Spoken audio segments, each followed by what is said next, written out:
তরমুজের ব্যবসা জমজমাট। দেখেন, বর্তমানে পাইকারি বা আড়ত থেকে তরমুজ কেনা হয় 30 টাকা কেজি, অর্থাৎ 30 টাকা যদি কেনা হয়, সেটা যদি 5 কেজি তরমুজ 3 পাঁচা 1500, 150 টাকা হয়। এই 150 টাকায় একটা 5 কেজিওয়ালা তরমুজ কেনা পড়ে 150। আর এই তরমুজটাকে তারা কেজি দরে 60 টাকা বিক্রি করে। এক একটা তরমুজ 500, 600 এরকম করে বিক্রি করে তারা।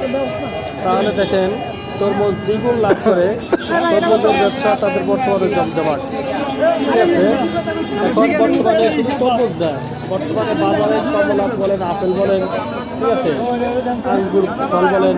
আগে আঙ্গুর ফল 150 টাকা হলে কেনা যেত সিজনের সময়। এখন এই আঙ্গুর ফলটা সিজন পার হয়ে যাওয়ার পরও 150 টাকা তো নিলে হয় না, 300 টাকা আঙ্গুর পাওয়া যায় না।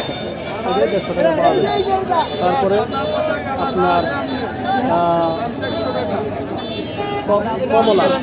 কমলা সিজনের সময় 100 টাকাও কিনছে, 100-150 টাকাও কিনতে পাওয়া গেছে। আর সেই সিজন পার হয়ে যায়, সিজনের সময় কমলা 200-250 টাকার নিচে পাওয়া যায় না।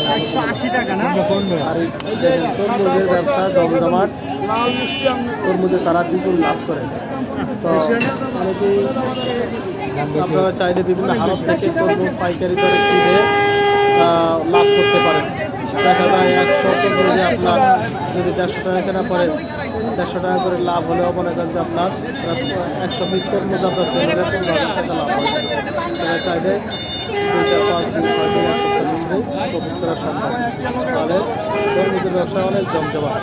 যদি আপনারা হিম্মত থাকে, সাহস থাকে বা হিম্মত থাকে, তাহলে আপনারা চাইলে তরমুজ বিভিন্ন আরো তরমুজের ব্যবসা করতে পারবেন। রোজার মধ্যে শুরুর দিকে তো সিজন, পরে আরো লাল বাড়ে, চমৎকার লাভ।